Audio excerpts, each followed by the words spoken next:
L'autre jour, nous avions organisé une discussion sur la précision.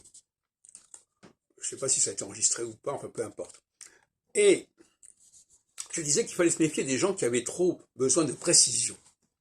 Il y a une expression en français qui dit ce qu'elle veut bien dire, qu'on utilise beaucoup dans mon enfance.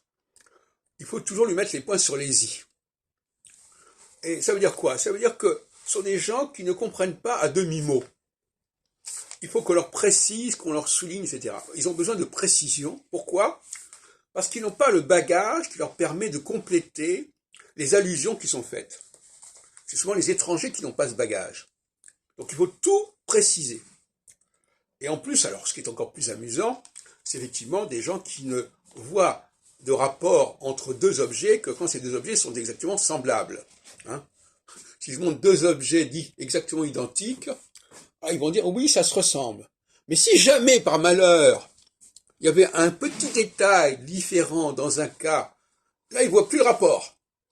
C'est pour ça que ce sont des gens qui attachent une très grande importance aux détails, mais ces détails, ça les égare.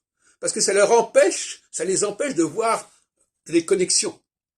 Et dans bien des cas, dans les cafés philo-pluralistes, les gens n'arrivent pas à trouver la solution parce qu'ils ne connectent pas bien des informations dont ils disposent, mais dont ils n'ont pas fait les rapprochements nécessaires. Bon, j'en ai déjà parlé, mais je reviens là-dessus.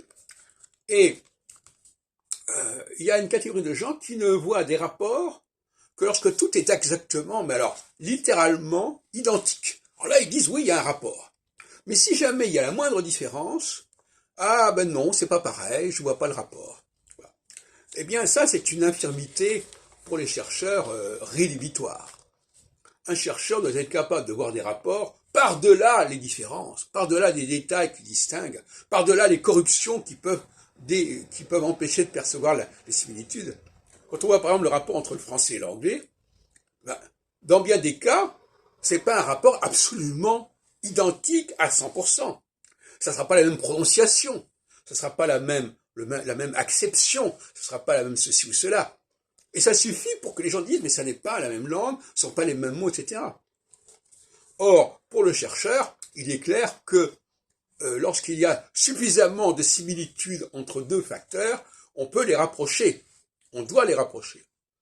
Et quand on n'y arrive pas, c'est qu'il y a un logiciel qui manque, qui ne permet pas de faire la part de certains détails marginaux qui font la différence, et qui, la plupart des gens, vous savez, sont beaucoup plus doués pour voir les différences que pour voir les similitudes. Ça, c'est une évidence.